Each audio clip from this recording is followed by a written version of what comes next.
बेटी के ससुराल गई बहू। निधि अपने ससुराल में बहुत खुश थी।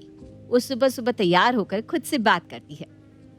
अभी माँ जी बाहर गई हुई है, माँ जी के घर आने से पहले ही मैं चली जाती हूँ, क्योंकि अगर माँ जी को ये पता चला ना कि मैं कहाँ जा रही हूँ तो वो मुझे कहीं भी जाने नहीं देंगी। ऊपर से माँ जी मुझे सुना सुना कर मार देंगी। यही सही रहेगा कि माँ जी के आने से पहले ही चली जाऊं। निधि जल्दी से तैयार होती है और अपनी सास के आने से पहले ही अपनी ननद सुमन के घर चली जाती है। अच्छा हुआ भाभी आप आ गई, मुझे ना आपकी बहुत याद आ रही थी, मिलने का भी बहुत मन हो रहा था। तभी तो दीदी मैं यहाँ आपसे मिलने के लिए आई हूँ। सुमन अपनी भाभी के साथ बैठकर बात कर रही होती है। तभी वहाँ सुमन की सास रेखा आती है और निधि को देखकर कहती है, बहू तूने बताया नहीं कि तेरी भाभी आई है? माँ जी भाभी तो अभी आई है, और भाभी आई तो मैं इनसे बात करने लगी। बातें करते करते ना समय का पता ही नहीं चला। वैसे मानना पड़ेगा तेरी भाभी को, तेरी भाभी है तो बहुत सुंदर। अच्छा बहू, तू अपनी भाभी की खातिरदारी करेगी या फिर ऐसे ही बिठाकर बातें करती रहेगी? हाँ हाँ माँ जी, मैं अभी भाभी के लिए कुछ खाने को लाती हूँ। माफ करना भाभी, मेरे ना दिमाग से ही निकल गया। आप यहाँ बैठकर माँ जी से बात करो, मैं अभी आपके लिए कुछ खाने को लाती हूँ। सुमन तुरंत वहाँ से चली जाती है खाना बनाने, और उसके बाद सुमन की सास और निधि दोनों बैठकर बातें करते हैं। सुमन सबके लिए खाना बनाकर खाने के टेबल पर लगाकर सभी को बुलाती है। कुछ देर बाद सब लोग आ जाते हैं और साथ में बैठकर खाना खाते हैं। खाने पीने के बाद जब निधि जाने लगती है, भाभी आप आई और एक ही दिन में जा रही हो, अच्छा नहीं लग रहा है। कम से कम कुछ दिन तो रुकना चाहिए था आपको। वही तो निधि बहू, तू घर आई तो जैसे पूरे घर में रौनक ही आ गई थी। अब जा रही है तो दिल ही नहीं मान रहा, मन कर रहा है कि तुझे यहीं रोक लूं। माँ जी मुझे भी बहुत अच्छा लगा आप सबसे मिलकर। लग ही नहीं रहा कि मैं आप सबसे पहली बार मिल रही हूँ। ऐसा लग रहा है कि हम तो हर रोज मिलते ही रहते हैं।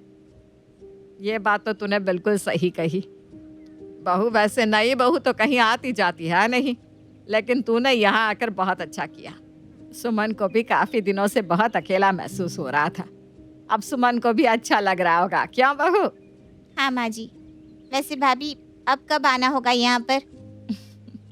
देखते हैं, अब जब भी यहाँ आना हुआ ना तो रुक कर ही घर जाऊंगी, लेकिन अभी मुझे चलना चाहिए, बहुत देर हो गई है। वहाँ माँ जी भी मेरा इंतजार कर रही होगी। ठीक है बहू, ध्यान से जाना।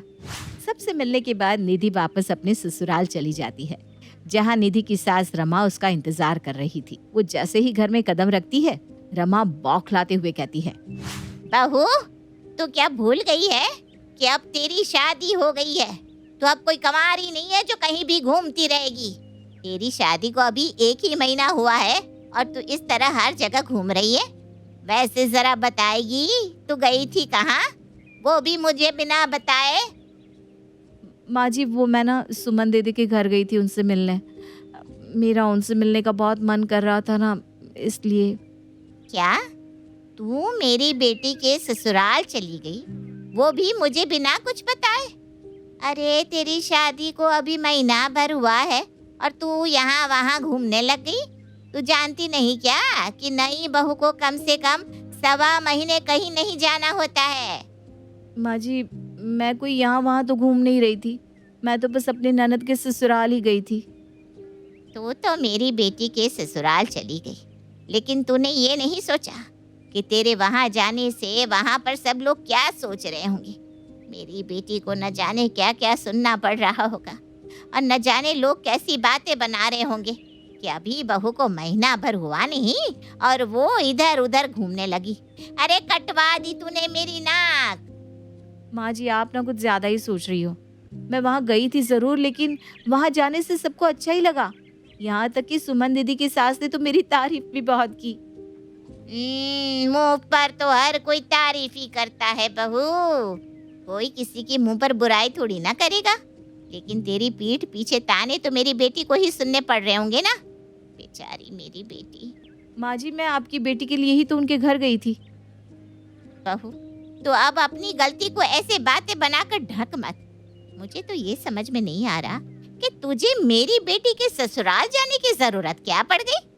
अरे घर पर तुझे कीड़े काट रहे क्या? माँ जी आप ना कुछ ज्यादा ही गुस्सा कर रही हो, अपनी बेटी से ही पूछ लो। मैं वहाँ कुछ गड़बड़ करने नहीं गई थी जो आप मुझे इतना सुना रही हो। क्या पूछो अपनी बेटी से? तू तो करके आई ना जो तुझे करना था। मुझसे पूछना भी जरूरी नहीं समझा तूने? तुझे तो हमेशा अपनी मन की ही करनी है। अरे लेकिन माँ जी। लेकिन क्या बहू, तुझे वहाँ किसी ने बुलाया ही नहीं। जब तुझे किसी ने बुलाया नहीं था तो तू मुंह उठाकर वहाँ चली कैसे गई? खुद की और हमारी दोनों की ही बेइज्जती करवा दी तूने। अब मिल गई ना खुशी तुझे। रमा अपनी बहू को बहुत खरी खोटी सुनाई जा रही थी और निधि की एक भी बात सुनी नहीं रही थी। निधि को अपनी सास की बातों का बहुत ज्यादा बुरा लगता है और वो वहाँ से अपने कमरे में रोते हुए चली जाती है। तभी वहाँ रमा का बेटा दीपक आता है और ये सब सुनकर कहता है, माँ बस भी करो। आप जिसको इतना सुना रही हो ना, आपको पता भी है आज उसकी वजह से आपके लिए कितनी अच्छी चीज हुई है। मेरे लिए क्या अच्छी चीज होगी? मेरी बेटी के ससुराल में तो मुंह दिखाने लायक छोड़ा नहीं तेरी बीवी ने, और तू कह रहा है कि अच्छी चीज होगी। माँ भूल गई क्या जिस बेटी के बारे में आप इतना बोल रही हो? जब कुछ दिन पहले उसने आपसे पैसे मांगे थे तो आपके पास उसे देने के लिए पैसे नहीं थे, और जब आपने मुझसे मांगे तो मेरे पास भी नहीं थे। हाँ तो क्या हुआ? मेरी बेटी ने पैसे क्या मांग लिए? बहू तो सीधा उसके ससुराल ही चली गई।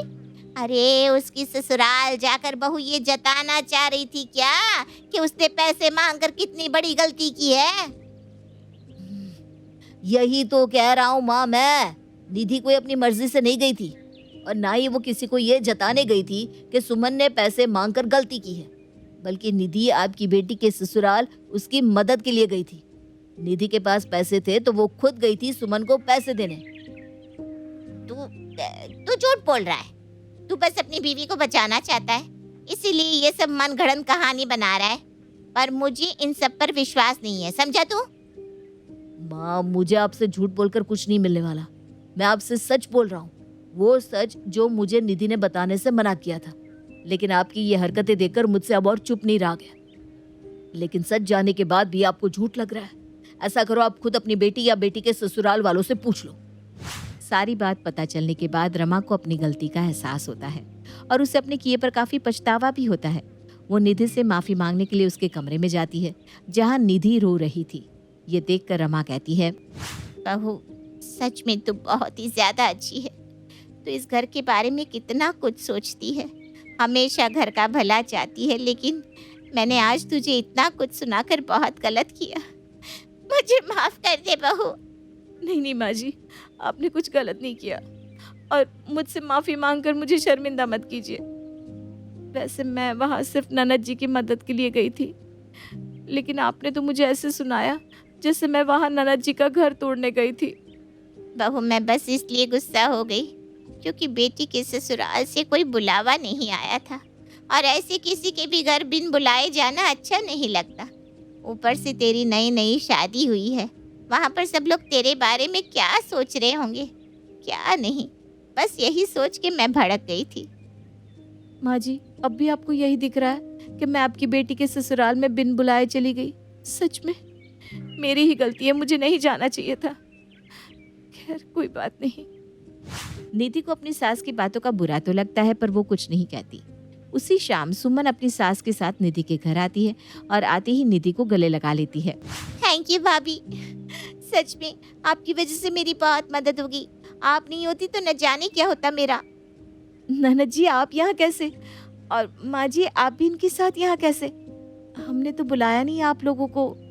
आप यहाँ बिना बुलावे कैसे आ सकते हैं? ऐसे अच्छा थोड़ी ना लगता है। बहू ये क्या बोल रही है? ये सुमन की सास है, और तू सुमन की सास से ऐसे कैसे बोल सकती है? वो क्या सोचेंगी हमारे बारे में? माँ जी ये क्या बात हुई? अरे जब मैं सुमन दीदी के घर गई थी तब भी आपने यही कहा था ना कि बिना बुलाए कहीं जाना नहीं चाहिए। न जाने मेरी बेटी के ससुराल वाले क्या सोच रहे होंगे। अब जब ये लोग हमारे घर आए तो हमें भी यही सोचना चाहिए ना। अरे हमें भी तो सोचने का मौका मिलना चाहिए ना। ये सब क्या हो रहा है? कोई हमें कुछ बताएगा? माँ जी अब आप ही बताओ। मेरी सास कह रही है कि मैं आपके घर बिन बुलाए चली गई तो आप लोग मेरी पीठ पीछे बात कर रहे होंगे, तो आप भी बिन बुलाए आए हो, ऐसे अच्छा नहीं लगेगा ना। लो भाई कर लो बात। अपनों के घर भी आने के लिए इजाजत की जरूरत होती है क्या? बेटी के ससुराल बहू आए या बहू के ससुराल बेटी, हमें कोई दिक्कत नहीं है भाई। रेखा की बात ने रमा को सच में अपनी गलती का एहसास करवा दिया था, जिसके बाद रमा सबके सामने निधि से माफी मांगती है और उनका पछतावा देख निधि अपनी सास को माफ भी कर देती है। सास की अनोखी बीमारी।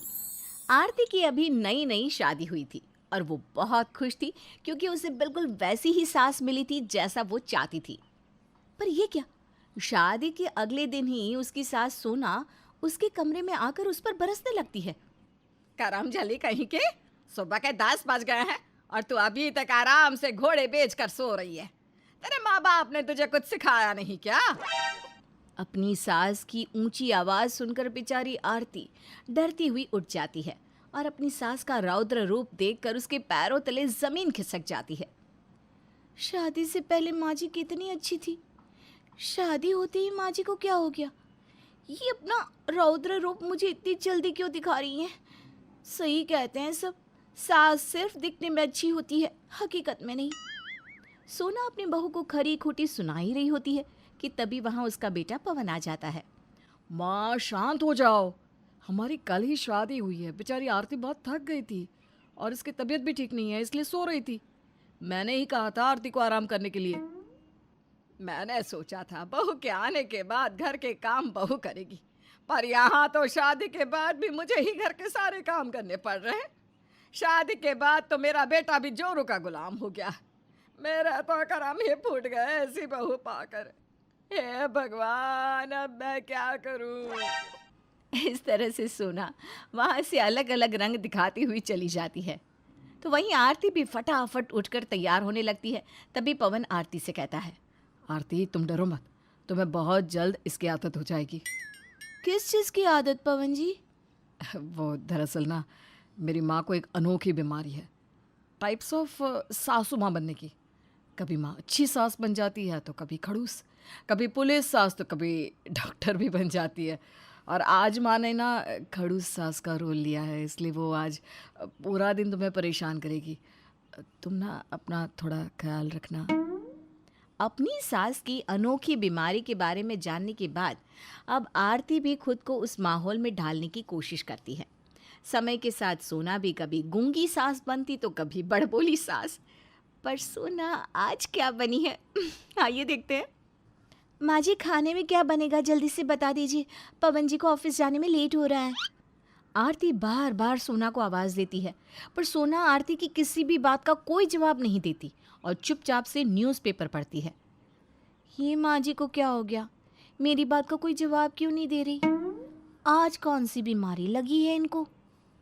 इतना बोलकर आरती अपनी सास के पास जाती है और अपनी सास को आवाज़ देती है, पर फिर भी सोना कोई जवाब नहीं देती। जिसके बाद आरती अपनी सास के हाथों से न्यूज़पेपर छीन लेती है और कहती है, माँ जी आपको क्या हो गया है? मैं कब से आपको आवाज़ दे रही हूँ, पर आप है कि मेरी सुनी नहीं रही। बहू, यह क्या बदतमीजी है? तूने मेरा न्यूज़पेपर क्यों छीना? और तू सिर्फ अपने लिप्स क्यों हिला रही है? कुछ बोल क्यों नहीं रही? तेरी आवाज़ चली गई है क्या?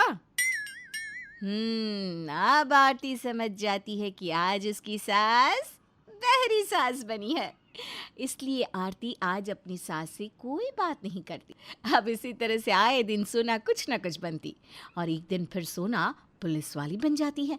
अब जैसे ही उसकी बहू अपने कमरे से बाहर निकलती है, वैसे ही सोना उसके हाथों में हथकड़ी पहनाकर उसे एक बड़े से पिंजरे में बंद कर देती है। मिस आरती, तुम्हें क्या लगा था तुम जुर्म करके बच जाओगी? तुम नहीं जानती कि कानून के हाथ बहुत लंबे होते हैं। मुजरिम कितना ही छुपने की कोशिश क्यों ना कर ले, पर कानून उसे पकड़ ही लेता है। माँ जी, आपके हाथ कुछ ज़्यादा ही लंबे हैं। मैं जहाँ भी जाती हूँ आप मुझे वहाँ से पकड़ ही लेती हैं और बार बार इस लॉकअप में डाल देती हैं। माँ जी, आपको कितनी बार बोलूँ कि मैं कोई मुजरिम नहीं हूँ, बल्कि आपकी बहू हूँ। क्यों? मेरी बहू क्या कोई मुजरिम नहीं हो सकती? मैंने अपनी आंखों से देखा है तुम्हें सब्जियों का मर्डर करते हुए। माँ जी, मैं सब्जियों का मर्डर नहीं कर रही थी, बल्कि सब्जी काट रही थी आपके खाने के लिए। देखिए माँ जी, आज ना मैं बहुत ज़्यादा थक चुकी हूँ। आज मुझे आपके साथ ये खेल नहीं खेलना, इसलिए आप मुझे लॉकअप से बाहर निकालिए ना। आरती बार बार अपनी सास को बोलती रहती है कि वो उसे लॉकअप से बाहर निकाल दे, पर सोना उसे लॉकअप से बाहर निकालती ही नहीं और हंसती हुई वहाँ से चली जाती है। अपनी सास से परेशान आरती, मैं क्या करूँ माँ जी का, एक तो पता नहीं इन्हें ये सारी चीज़ें कहाँ से मिल जाती है। आखिर ये फालतू की चीज़ें लेकर कहाँ से आती है। कहाँ मिला इन्हें इतना बड़ा लॉकअप। बेकार में ही मैं अपने कमरे से निकली। इससे अच्छा तो मैं कमरे में ही रहती, तो कम से कम इस लॉकअप में बंद तो नहीं होना पड़ता। इस तरह से आरती अपना सर पकड़कर बैठ जाती है। शाम को पवन आकर आरती को लॉकअप में देखता है और जल्दी से उसे बाहर निकालता है। पवन जी, ये माँ जी की कैसी अनोखी बीमारी है। मैं माँ जी की इस बीमारी से परेशान हो चुकी हूँ। मैं समझ सकता हूँ आरती, माँ की इस अनोखी बीमारी से तुम कितनी परेशान हो। हमें तो अब आदत पड़ चुकी है, बहुत जल्दी तुम्हें भी हो जाएगी। अब ऐसे ही कुछ दिन बीत जाते हैं। एक दिन सोना अपने कमरे में बैठकर आराम से हंसते हुए अपनी दोस्त से बात कर रही थी। अरे यार, तुझे क्या बताओ, मुझे ना अपनी बहू को परेशान करने में बड़ा मज़ा आता है। घर में सबको यही लगता है कि मुझे कोई अनोखी बीमारी है जिसका कोई इलाज नहीं। पर इन लोगों को कौन बताए कि ये सब तो मैं जानबूझकर करती हूँ। किसी को मुझ पर शक ना हो, इसलिए मैंने ये हरकत अपने बेटे की शादी से पहले ही शुरू कर दी थी, अरे पर तू ये सब क्यों कर रही है? ताकि मेरी बहू से कभी लड़ाई ना हो सके। और कभी लड़ाई हो भी तो बेचारी अपना ही माथा पीटती रहे। सच में सोना, क्या दिमाग पाया है तूने। वैसे तू कल क्या बनने वाली है? वैसे कल ना मैं पागल सास बनने वाली हूँ। अब आएगा मज़ा। बेचारी मेरी प्यारी बहू अपनी पागल सास को संभालेगी। मैंने तो सोच लिया है कि किस तरह मुझे अपनी बहू को परेशान करना है। इस बात से बेखबर सोना कि उसकी सारी बात उसकी बहू आरती सुन रही है, वो आराम से अपनी सहेली से बात कर रही होती है। अब आरती को पता चल जाता है कि उसकी सास को कोई अनोखी बीमारी नहीं है, बल्कि वो ये सारी हरकतें आरती को परेशान करने के लिए कर रही है। अच्छा, तो ये बात है। कोई बात नहीं माँ जी, अगर आप शेर हैं तो मैं भी सवा शेर हूँ। बनिए कल पागल सास। देखिए तो कल कैसे मैं आपका पागलपन और आपकी अनोखी बीमारी दोनों को ठीक करती हूँ। अब ऐसे ही अगले दिन प्लान के मुताबिक सोना पागल सास बनने का ढोंग करती है और बार बार अपनी बहू को परेशान करने लगती है, जिसके बाद आरती घर में कुछ पागल डॉक्टर को बुला लेती है। अच्छा हुआ डॉक्टर जो आप समय पर आ गए। मेरी सास तब पूरी तरह से पागल हो चुकी है। आप जल्दी से इन्हें पागल खाने ले जाइए। क्या? पागल खाने? अरे बहू, तेरा दिमाग तो सही है ना। डॉक्टर, मैं कोई पागल वागल नहीं हूँ। माँ जी, हर पागल यही कहता है कि मैं पागल नहीं हूँ। पवन बेटा, मैं सच में पागल नहीं हूँ। मैं ये सब बस बहू को परेशान करने के लिए करती थी। अब तू ही बहू से बोलना कि डॉक्टर को वापस जाने को कहे। मैं पागल खाने नहीं जाऊंगी, मैं बिल्कुल ठीक हूँ बेटा। माँ, मुझे और आरती को अच्छी तरह से पता है कि आप बिल्कुल ठीक है। कल जब आप अपनी दोस्त से बात कर रही थी ना, तब आरती ने आपकी सारी बात सुन ली थी। बस तभी आरती और मैंने प्लान बनाया आपको सुधारने के लिए, और ये सब कुछ हमारे ही प्लान का हिस्सा था। माँ जी, अब आप मुझसे वादा कीजिए कि आप मुझे कभी भी इस तरह से परेशान नहीं करोगी। अगर आपने इस तरह से अब मुझे परेशान किया ना, तो मैं सच में आपको पागल खाने भेज दूंगी। बहू, अब तो मैं तुझे सपने में भी परेशान नहीं करूंगी। अब सोना की अनोखी बीमारी पूरी तरह से ठीक हो जाती है और उस दिन के बाद कभी भी सोना आरती को परेशान करने का सोचती भी नहीं।